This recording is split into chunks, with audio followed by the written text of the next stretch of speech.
to have Anders and Zhang, who's going to, from the University of Pennsylvania, Department of Statistics, and he's going to tell us about uncertainty quantification in the Bradley-Terry-Luce model. Take it away, Anders. Thank you, Pragya, for the introduction, and thank the organizers and Zhang, Pauline, and Lauren for the invitation.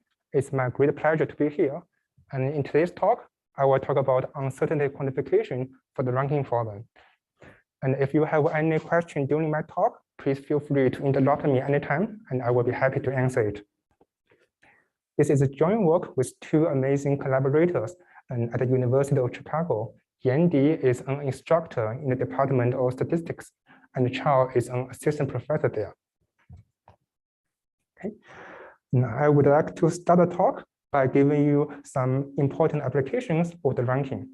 In sports, we want to rank the teams according to the outcomes of games among them. Another application is in the recommendation system. When we watch Netflix, the website will recommend movies and TV series to us and hope we are interested in them. And this is done by some ranking of all movies based on our personal interest. And the website will recommend the top ones to us. The third application is so-called ranked choice voting. So instead of just selecting one candidate, voters can select more than one and rank them in a sequence. And those votes are then collected to determine who is the winner of the election. As you can see, ranking is everywhere in our daily life. And it usually involves some pairwise comparison data. Okay, here is an illustration for the learning problem from a pairwise comparison data. We have 8 players here, and they play games between each other. It's clear that player 4, she is the best one, as she wins all the 4 games. And player 8, he is the weakest one, as he lost all the 3 games. However, for the remaining players, it's not clear their rank and their abilities. Okay, so in order to estimate the rank and abilities, we need a model. The ranking problem can be modeled by the famous Bradley-Terry-Luce model. Okay, imagine we have n players, and we care about their rank and abilities. In the BTL model, we assume there is a true skill parameter vector. We call it theta star, such that for the ith player, her rank is theta star and I. Once we have this vector, we automatically have a ranking among all the n players. And in this way, we have a rank vector R star. So this is a permutation from 1 to n. For player I, her rank is R star I, in the sense that her skill parameter is equal to this order statistic. Let me rephrase it. So first, we have this skill parameter, and then we can sort the values from the largest one to the smallest one. And then you can see the first player, now she is in the 3rd position. So her rank is 3. And the last player, now he is in the 4th position. So his rank is 4. So in this way, we have this rank vector. So in the BTL model, there are 2 things we care about: the parameter vector theta star and the rank vector R star. On the BTL framework, the outcomes is modeled by a Bernoulli distribution. Okay, so for a game between I and J, the probability for I wins the game is proportional to e to the power her skill. And the probability for J wins the game is also proportional to e to the power and the skill parameter of the J's player. So in this way, the probability for I wins the game is equals to a logistic transformation of the difference between these 2 players. And instead of observing all the pairs, we assume we have missing data here. That is, we have a comparison graph with Aij being a Bernoulli random variable. If Aij is 1, it means that we observe outcomes between I and J. And if that's the case, we further assume there are L outcomes. So the observation can be written as YIJL, and it's a Bernoulli random variable with this probability. There is a long list of papers on this topic.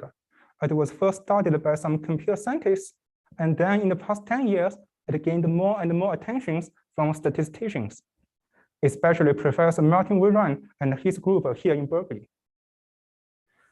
And this topic was also studied by many other researchers, including several ones here in the audience. And this list is rather incomplete, and I apologize if I miss any literature. Despite this long list of papers and many exciting results, existing literature mostly focuses on the estimation of theta star, especially in terms of the L2 norm and L infinity norm. It remains unclear how can we do uncertainty quantification for theta star. That is, if we have some estimator theta hat, can we characterize the entry-wise distribution of theta hat? A further question is that if we care about some individual scale or some individual rank, then can we provide a confidence interval or some hypothesis testing procedure for those parameters? And in today's talk, I will provide answers to these questions. Another direction is that instead of trying to estimate theta star, we want to recover the rank R star. And this is the so-called full ranking problem. And we studied the problem in a different project.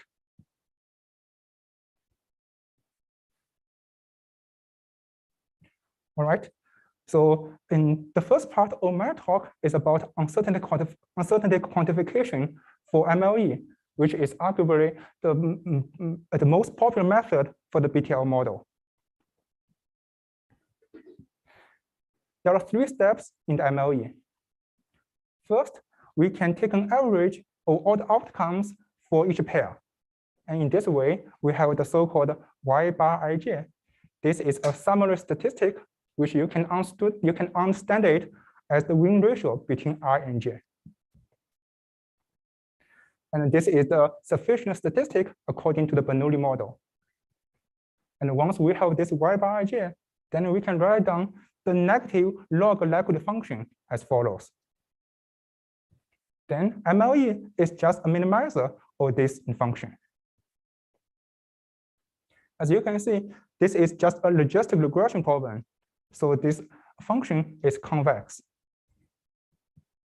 So the computation of the MLE is easy. You can obtain it by many convex optimization methods, such as gradient descent. We have one constraint for this optimization problem. Here you can see we assume a theta it has an average of 0. This is because there is an identifiability issue in this BTL model.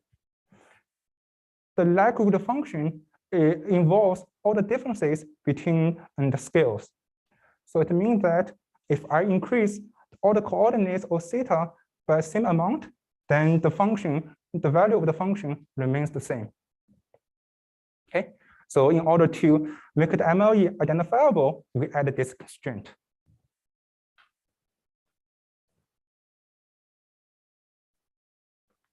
Now let me show you some existing results for the MLE. Before that, I need to present a few assumptions. The first assumption is on the ground truth theta star. We have the so-called dynamic range kappa, which controls the difference between the best player and the weakest one. So if kappa is large, it means the scales are diverse, and kappa is assumed to be a constant.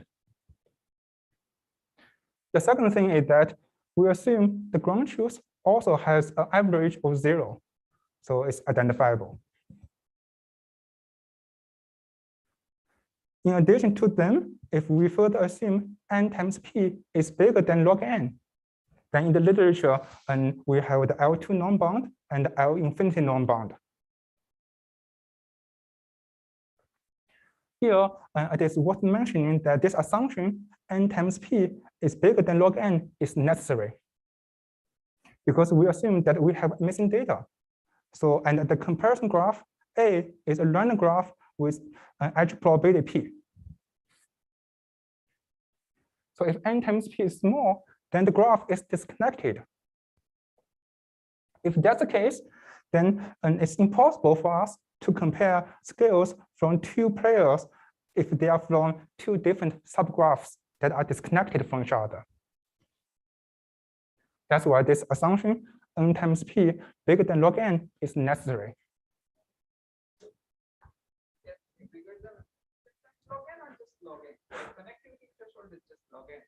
Yeah, so here we have a constant here, so it's bigger than a constant times. Hmm? The connectivity is exactly at log n, right? All right, but for this result, yes, it needs a big constant here, so there is a gap. Yes. Question? Can you remind us what capital L is? Great. Okay. So,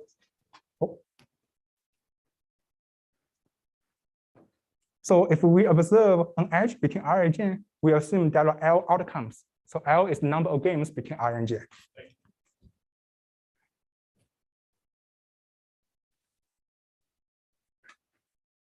All right.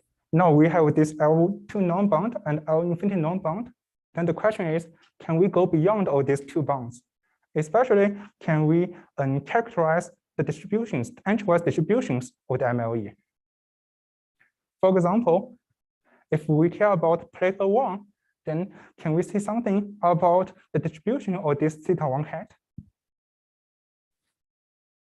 Let me show you some simulation result. We have 100 independent copies, 100 independent data sets generated from a same theta star ground truth. Okay, then we can apply the MLE, and then we can have 100 independent copies of θ1 hat. From this simulation, you can see θ1 hat is centered around the truth and with a very nice distribution. It turns out it can be well fitted by a normal distribution to this blue curve.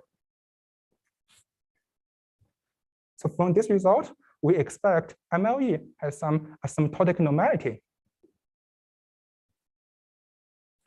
Indeed, and there are some existing results on the asymptotic normality of the MLE when the comparison graph is very dense. So here, if P is very big in the sense that it's bigger than n to the power 1/10, then these two papers show that for a fixed number of coordinates, the MLE is asymptotically normal. Okay. But there are two things that are not so satisfying about this result. One thing is that the assumption on P is very strong. So previously, for the L2 norm and the L infinity norm bound, we only need NP to be greater than log n. So there is a big gap between the assumption here and the assumption here. So the first question is whether we can have a weaker assumption on P. The second thing is that this result is asymptotic. So can we say something non-asymptotic? Side or no? No, because everything here we have some covariance matrix as here. Sure. So it depends on n, right? Yeah. So in that result, it S depends on n. Okay.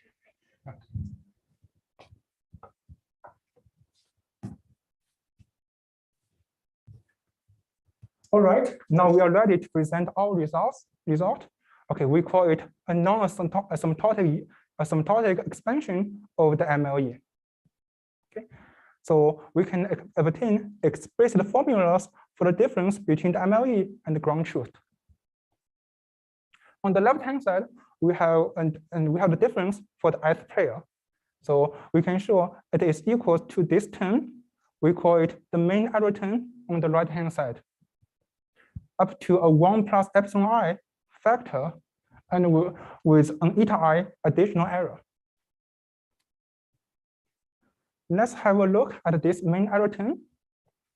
I mentioned that Y bar ij is the win ratio between I and j. And on the left-hand side, this is for the player I. So eventually, the numerator is about all the games and she played. And according to the BTL model, the expectation of Y bar ij is equal to the psi or the difference. Then you can see the numerator is actually about all the randomness in the outcomes of games she played. For the denominator, we can see it involves some kappa prime, which happens to be related to the variance of Y bar ij. So eventually, this mean error term is just an average or a bunch of centered Bernoulli random variables. And by standard concentration inequality, we can show the mean error term is in an order of 1 over square root of NPL. Anderson, a couple of questions. So just to recall, maybe psi is in this case a sigmoid function, right? Yes. Yeah, psi is the sigmoid function. Yeah, and so this seems like an influence function type expansion. Is that what it's doing? Yeah, you can think about this as like Taylor expansion. All right. Yeah.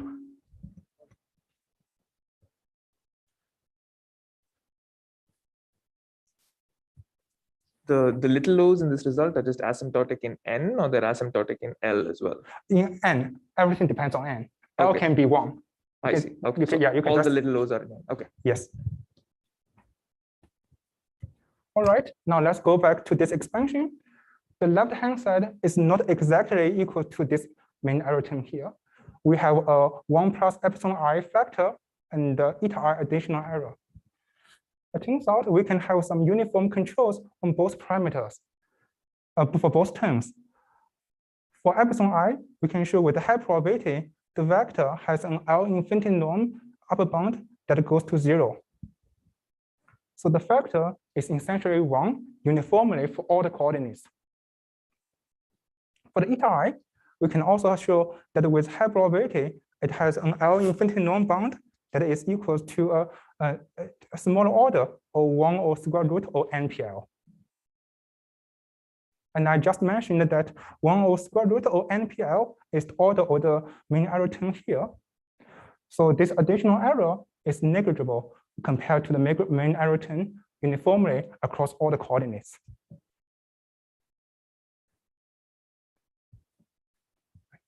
So in this way, we have a uniform expansion of the MLE with explicit formulas for all the coordinates.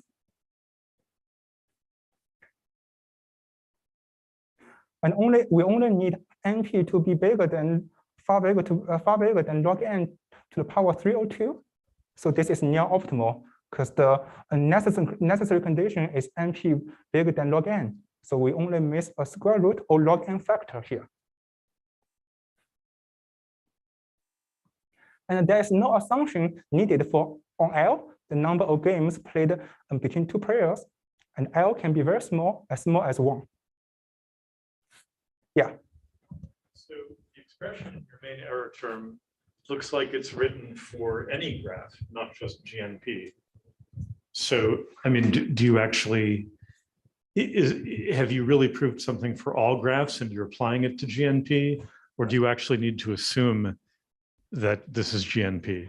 Very good question. So actually, in our work, we can show that as long as the graph satisfying some condition, then the result holds.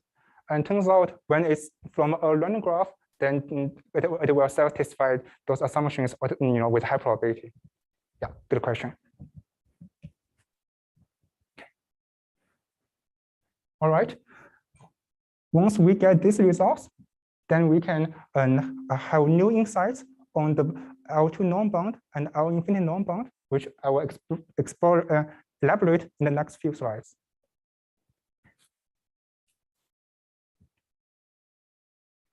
All right, so the first implication is on the L2 norm bound and L infinity norm bound. As I mentioned, each coordinate is in an order of 1 over square root of NPL.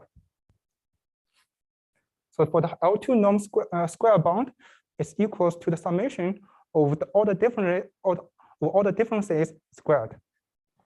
And we know each difference squared is in order of NPL, and we have n coordinates here. That's why the L2 norm squared is in order of 1 OPL.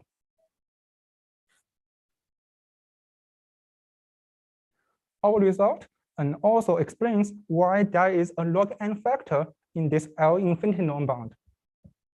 The L infinity norm square is just a maximum of all the differences squared. And each difference square is in order of NPL. And now we need to deal with this maximum. And in order to deal with this maximum, we can apply a union bound of all the main arrow terms here. And by concentration inequalities, there will be a log n term. So our result explains why the L2 norm and L infinity norm look like this.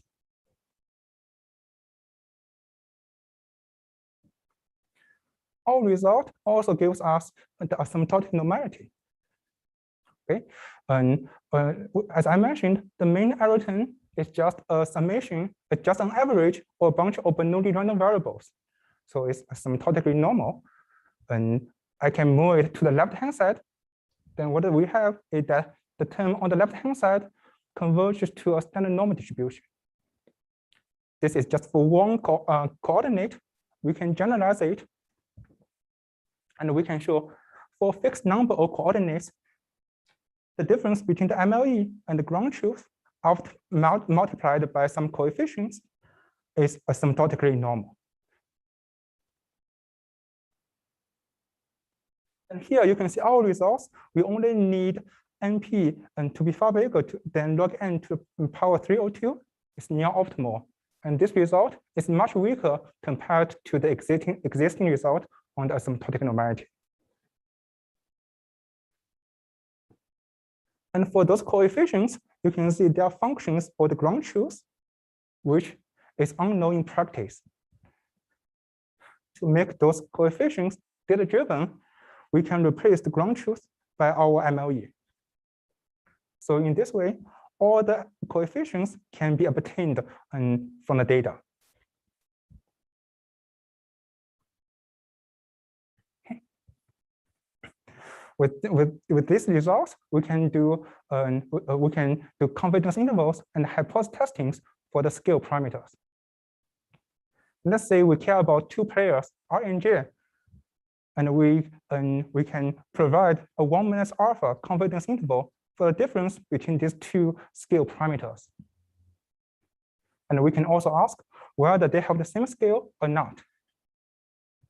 These are all doable because we can show the difference between the MLE and the ground truth after multiplied by those coefficients, and they are asymptotically by very normal.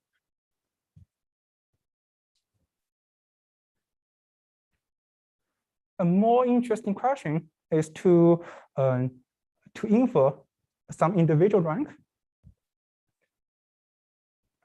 Let's say we care about player I, and we want to know what's his rank, R star I. The definition, R star I is the order of her scale among all the scale parameters. Okay. We don't have the ground truth, but we have the MLE. So if we just want to provide a point estimation, then we can sort all the estimated scales and find her order. So the point estimation is very straightforward. But what about constructing a 1 minus alpha confidence interval for this scale, for this rank?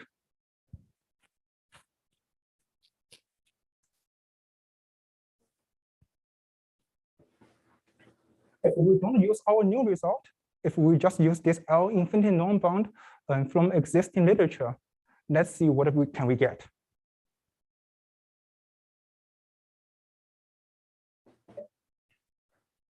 And if we only have this result, then from all the estimated scales, we can construct intervals with this length.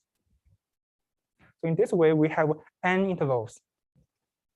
And according to this L infinity norm bound, we know the true scale parameters, they must be included in these intervals with high probability. And if two intervals overlap with each other, then we cannot say anything about the relative order of these two true scale parameters. So if we want to find out the rank of the ith pair, then we need to focus on the intervals that don't overlap with ith one. So we first count how many intervals that are strictly above the ith interval, and we denote the number as n1. And then we count how many intervals that are strictly below the ith interval, and we denote the number as n2. In this way, we have a range. It's from n1 plus 1 to n minus n2.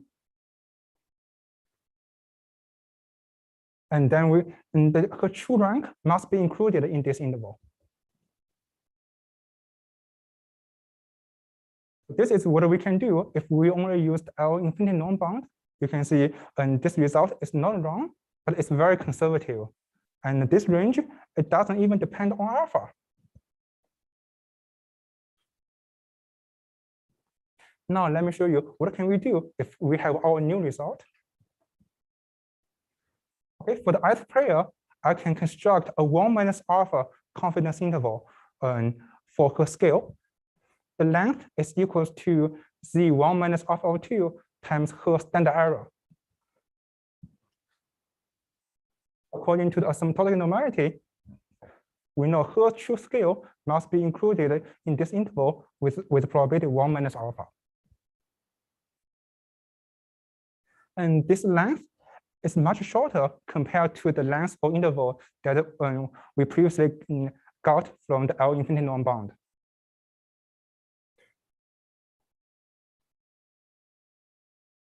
For all the remaining scales, we are going to construct intervals with a length equal to the corresponding standard error times a square root of 2 log n.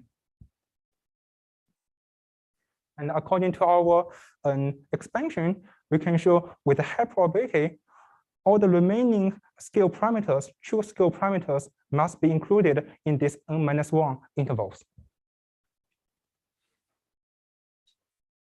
with high probability.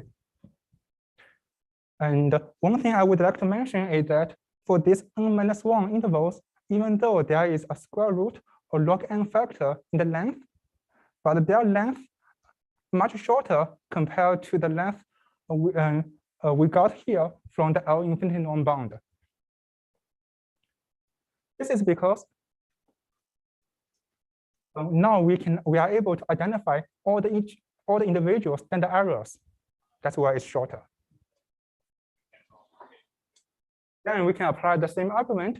We count how many intervals that are strictly above the ith interval, and the number is n1 prime.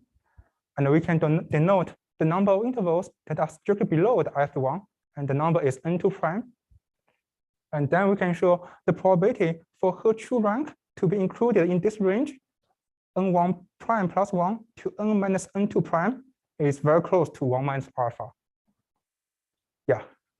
Sorry, this is probably a clarification question. So for your asymptotic normality result, when you're looking across players, you only have the guarantee for a fixed number of them. Right, yes. But is the reason that doesn't hurt you here is the others you're sort of just blowing up by a √2 log n factor? Like you don't have simultaneously for everything. Like so I'm just trying to understand. Yes, a very good question. So okay, let me go back to the. Okay, so for our asymptotic normality result, it only holds for a fixed number of coordinates. So we cannot apply this result directly on the intervals of the remaining players. And in order to get this result, we can apply a union bound if we can go back to the main result. You can see the main result holds for uniformly for all the coordinates. So we can apply a union bound here, and then we can get the length.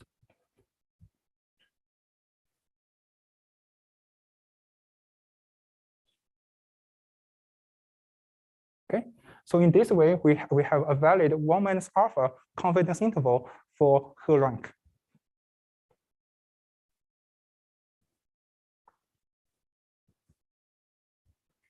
Okay, now let's go back to our result. We said that the left-hand side is very close to this 10. Then you may wonder, why we have this main error 10? And here is some intuition. Let me first write down the negative log likelihood function, and we know theta hat is a minimizer of this function. And here I call this as a global function because you can see it involves all the parameters. If we only care about theta I, then we can write down a local likelihood function. And here it only involves games related to the ith player. And in order to distinguish theta I from the remaining coordinates, we use this notation. So it's theta I semicolon theta negative I. And we know the global function is convex. So MLE, the ith coordinate of MLE must be a minimizer for this local function with theta hat negative I here. And this local optimization problem is our starting point. So for theta I hat, it's just a solution to this univariate reduced regression. The reduced regression is convex, but we know it doesn't have an explicit formula for the solution. So in order to have some explicit expression for theta hat I, we are going to apply a Taylor expansion of the objective function along the truth. In this way, we have this blue curve, a quadratic function. In other words, we approximate the objective function by a quadratic function. And intuitively speaking, if these two functions are very close to each other, then the minimizer of this green curve should be very close to the minimizer of this blue curve. And the minimizer of the blue curve has an explicit formula. It's equal to theta I hat, theta I star minus the first derivative of the objective function divided by the second derivative of the objective function. And we can further expand both numerators, both the numerator and the denominator. And then you can see both the numerator and the denominator involve the estimated scales for the remaining pairs. So intuitively speaking, they are very close to the ground truth. So if we replace them by the ground truth, then we end up with this main error term. So this is just a manipulation to explain why the difference between the estimator and the ground truth is equal to the main error term here.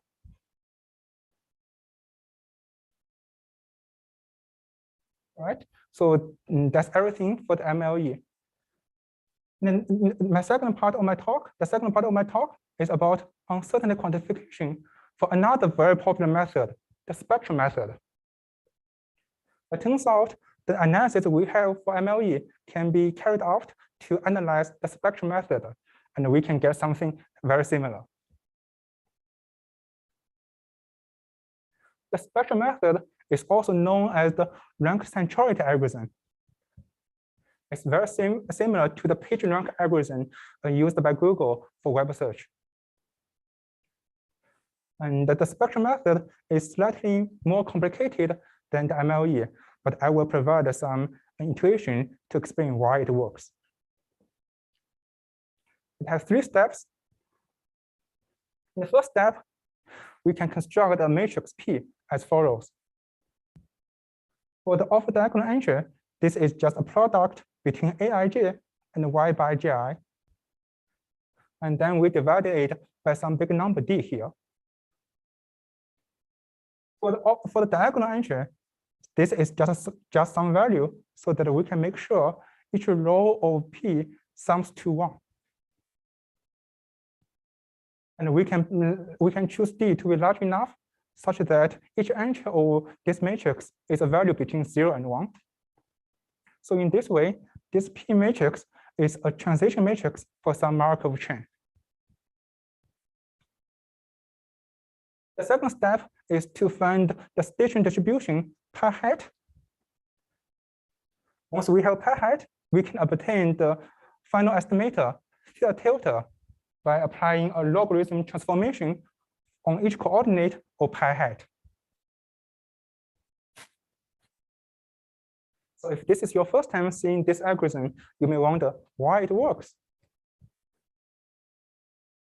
Okay, so let's take a conditional expansion, expectation of this P matrix. And then we have formulas for all the coordinates. It turns out each row of this population matrix still sums to 1.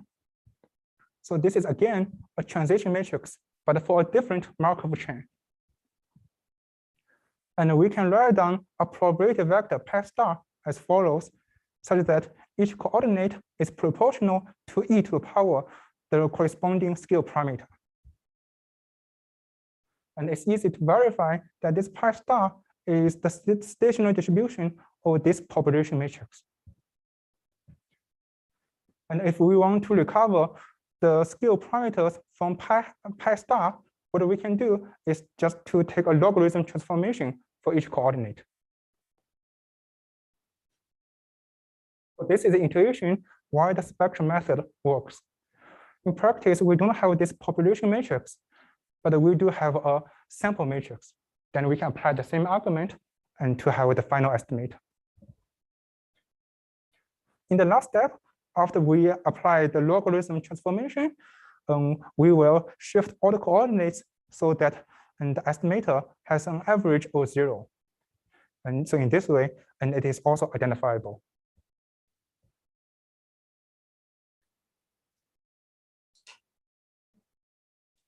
The spectrum method that also exists in results, especially related to the L2 norm bound and L infinity norm bound. And just like MLE, we want to go beyond these two norms to characterize its entry-wise distributions. Here is some simulation for the spectrum method. Again, we have independent data sets generated from the same ground truth according to the BTL model. And then for each data set, we can apply the spectrum method. So we have independent copies of θ1 tilde. Then you can see it is centered along the truth with a very nice distribution. Okay. So this is our main result for the spectrum method. We have explicit formulas for the difference between the spectrum method and the ground truth. And the left-hand side is the difference of the spectral estimator for the ith coordinate and minus the truth. And it is equal to this main error term here, multiplied by some 1 plus epsilon I tilde factor, and then with some additional error, eta I tilde. And we can also show the main error term is in order of 1 over square root of NPL. And for this epsilon tilde, it's very small with a very small L infinity norm bound that goes to 0. And also we have L infinity norm bound on this eta tilde, and that is so that eta tilde is negligible compared to the main error term across uniformly for all the coordinates.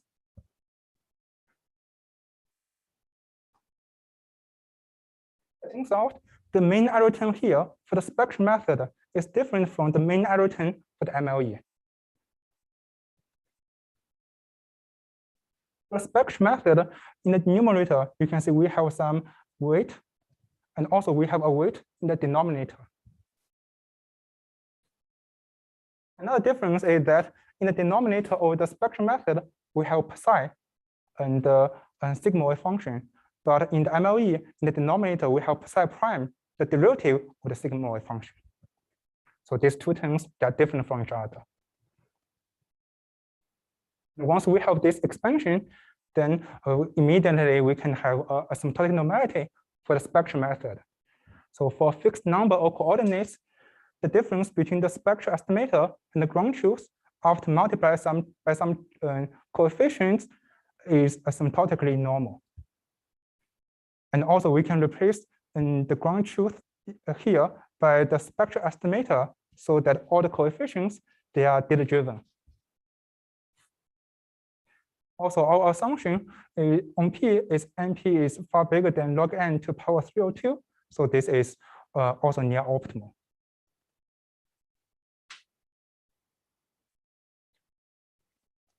All right, so I have given you two methods, the MLE and the spectral method.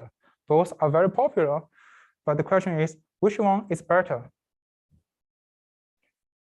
Let's first have a comparison on the asymptotic entry-wise variances of these two methods. And this is the simulation result that you have seen in the previous slides. The left one is for the spectrum, is for the MLE, and the right one is for the spectral method. And the data is generated from the same ground truth. Then you can see, and on the left-hand side, the MLE theta1 hat is more concentrated. It has a smaller variance. This result can be verified by our theoretical results.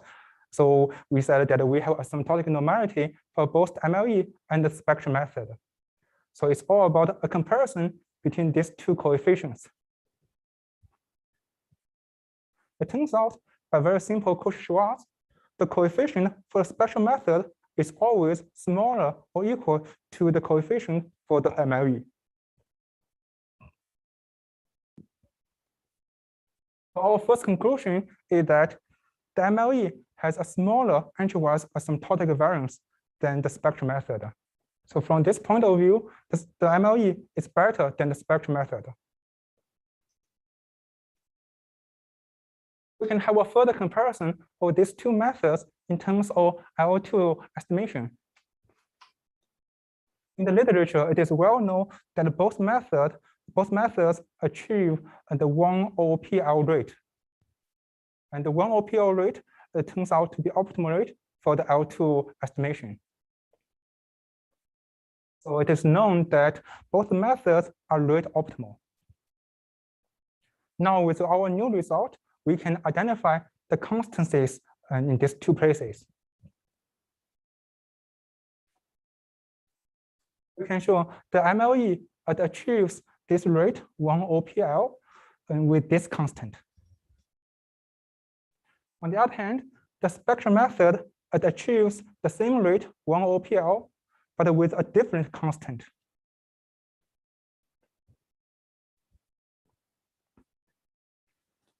One thing I would like to mention that our analysis here is sharp. You can see we have equations in both places. So both constancies are sharp.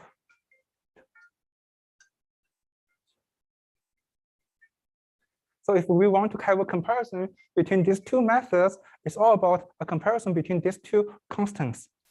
And turns out the constant for the MLE is always smaller or equal than the constant for the spectral method. So from this point of view, MLE is better with smaller constant. We can ask a further question that is the constant for the MLE optimal? And to answer this question, we can establish a local minimax lower bound for the estimation of theta. And you can see it has a lower bound with the same constant as the one in the MLE. So our second conclusion is MLE is optimal in L2 estimation with the right constant, and the spectral method is suboptimal with a worse constant.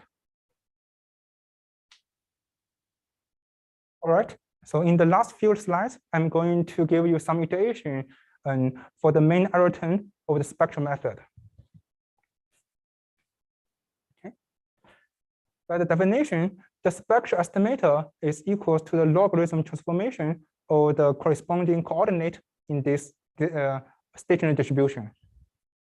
And we know the ground truth and the true parameter is also equal to the logarithm of this population stationary distribution.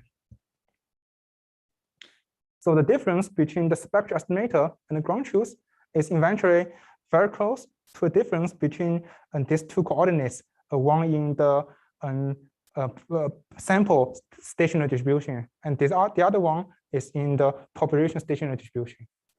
So it is all about the preservation of the stationary distribution. For pi hat, we know it must satisfy this equation. And then from the left-hand side, we can focus on its ith coordinate. According to what we have on the right-hand side, it must satisfy this equation. In the numerator, you can see it involves all the values for Jn not equal to I, and these values, intuitively speaking, must be very close to their population counterparts. So we have this term. And then we can plug in into our formula for the difference between the spectral estimator and the ground truth. And eventually we have this term. And by simple algebra, the numerator can be simplified, and we have this one. So this is what we want. And in the denominator, we have y bar gi, which, intuitively speaking, can be replaced by its expectation. Okay, that's why eventually we end up with this mean error term. So that's intuition why the difference between the spectral estimator and the ground truth is equal to something like this. All right, let me wrap up. So in today's talk, I talked about uncertainty quantification for the BTL model. So we provide expansions for two popular methods, the MLE and also the spectrum method. With this result, we can do hypothesis testing or construct confidence intervals for individual rank or individual scales. And we can have a detailed comparison between these two popular methods. It turns out MLE is better than the spectrum method. If you are interested in our work, you can look at this paper, which is available on arXiv. So thank you so much for your attention, and I will be happy for any questions.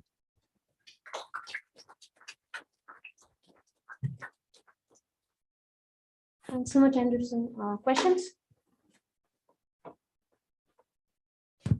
Hi, thank you for the nice talk. So I remember in your previous work, you showed something like the MLE is better than the spectral method by a constant 2. Is that true? Or at least you're mentioning maybe in your previous talk you gave somewhere? No? Okay, so I think it's also, we do have a piece of work, and it's about topic K ranking. So okay, so that is different. Yeah, we also discussed. We also have a comparison between these two methods in their setting. And okay, I see. Maybe it's over there. So, but for those constants, so I'm just curious if you can make those constants precise. If you can give some, yeah, I know they are precise, but I mean, if you can simplify in some way so that we know it's not only like this is better than that by an epsilon. Is that possible? Yes. And that's a very good question. So here we have some generic forms for those constants. So if we let the ground truth to be some specific values, let's say if we consider all the theta I star that are equal to each other, in that case, of course, we can simplify them. It turns out in that case, these two constants are the same.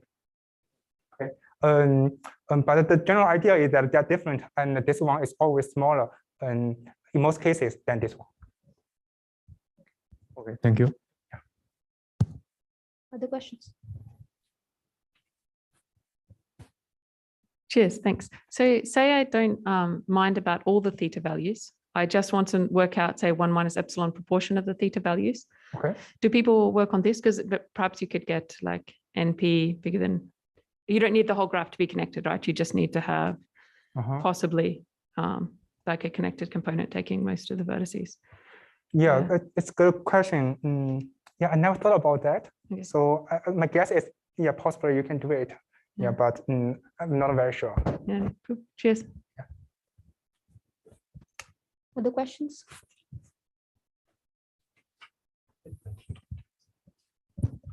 So forgive me because I'm not a statistician, so this might be a stupid question. So there are two widths that one might imagine. One is the width of the distribution of MLEs when we take different data sets from the same ground truth, and that's what you calculated. Okay. The other is more like the width of the posterior or the typical width of the posterior distribution, namely how broad the peak in the likelihood, in the log likelihood is. Oh, I see. So intuitively, these should be roughly the same, but I'm just curious whether that's the case. Okay, so let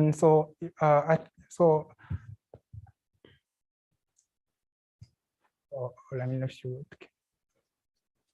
Like in this result, we also always assume there is one ground truth, it's fixed, and that we have a distribution for the spectrum, say the spectrum method. But yes, you can ask like if theta star is from some distribution, and then what is the posterior distribution for theta tilde? Yeah, I never thought about that. I expect that the posterior should be something similar to what I have here. But I think this needs some actual work to establish. I guess it's common sometimes if people want to announce uncertainty, they look at the Hessian of the log likelihood, and but that's different than what you've done. Yeah, agree. Yeah, that's a good point. Sorry, your covariance for your maximum likelihood estimator here is just the inverse of the Fisher information, right? Or is it something different? Oh.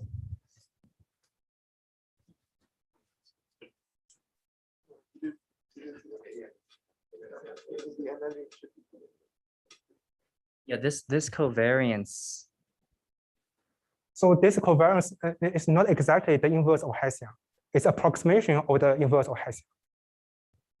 What is approximation in the sense that in the asymptotic limit is consistent for the same? Or it's a different variance? Okay, so for the inverse of the Hessian, if we only take a look at the diagonal entries, then yes, we end up with those coefficients. I'm not very sure about the off-diagonal entries. Maybe as you've said, maybe in the asymptotic sense, they're the same. I see. Okay, this statement is saying that for any fixed k coordinates, these estimates are actually asymptotically uncorrelated. Yes. I see. Okay. Thanks. I thought you might just get something which is like inverse of the Fisher, because the derivation is similar to how do you go from consistency to asymptotic efficiency, right? Which is morally speaking. I thought maybe that's what should pop up. Yeah. So, but the problem is that in this case, in this setting, it's very hard to analyze the inverse of Hessian. Okay. Yeah, so that's why we try to solve the problem from different perspective and end up with this. Quick follow-up to that, is that also the reason why you have fixed number of coordinates, because the full Hessian is difficult to analyze? Well, you can see in the main. Well, in the main expansion, this result is somewhat, related to the inverse of Hessian. But for this result, we can get this result. But for the expansion, we can get things like that. But for the asymptotic normality, it's hard. Yeah. So I have a question. So I think your answer to one of the previous questions was that your result can accommodate more than GMP. So you can accommodate a more general graph, I think.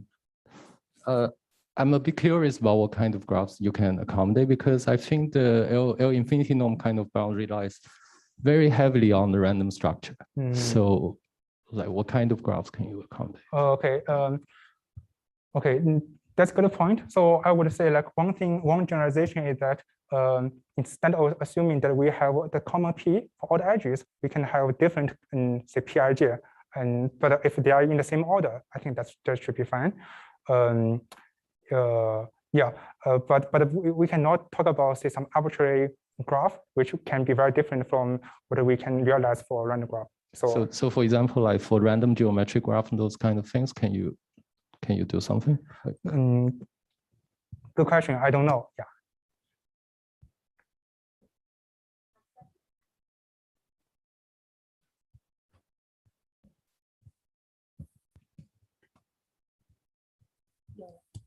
Yeah, so I like your intuition, but I think every time, like in the end, you somehow replace this sigma hat, oh sorry, theta hat by the ground truth in your when you explain the intuition. So I guess that's the key part. So how you deal with that exactly? Very good question. So here I talked about intuition for our main result. You can see we have a lot of approximations. Some are sharp, like this one, the projective approximation. But the last one, where we replace the estimated values by our choice, this is not, technically this is not right. So it turns out in our paper, we have some technique that we go around, plug in the ground truth here directly. So this is just intuition. It's not rigorous at all. Is that related to this leave one out analysis? Very good question. So I didn't talk about our proof strategy because I don't want my talk to be very technical. Okay, so but I can comment a little bit about our proof. So previously, for this result, especially for the L infinity non-bound, people use the so-called leave on technique, which is very delicate. It turns out if we need to get our new result, we leave one out is not enough, and we developed the so-called leave two out technique. And in this way, we are able to get this result. Nice. Okay, yeah, good question. I don't want to go into the details or the technical part. I think we can, discuss offline.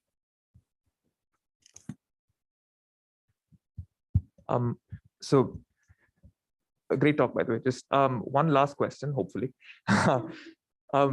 So presumably, if the condition NP not, greater than log n to the 3/2 is not satisfied, this is a biased estimator, right? Is that the right way to think about it? That theta hat is biased for every single theta star? Oh, so you mean if this is not satisfied? So it's somewhere between log and log to the 3/2. Okay. And then maybe the follow-up question to that is, if it is biased, can you characterize this bias, debias, and still do something with it? Okay, very good question. So the question is about this, this assumption. So it turns out, as I mentioned, we use the so-called leave out for and to get this result, and there we need this assumption. And I think if we, it turns out, we think we can extend our result. Instead of using leave two, we can use using the so-called leave k. So if that's the case, then we can weaken this assumption. So eventually, if we can leave out enough, coordinates, then eventually we can have something like NP is far bigger than log n to the power 1 plus, epsilon. This kind of result. Unbiased even up to that point. Yes. So we believe that the estimator is always unbiased.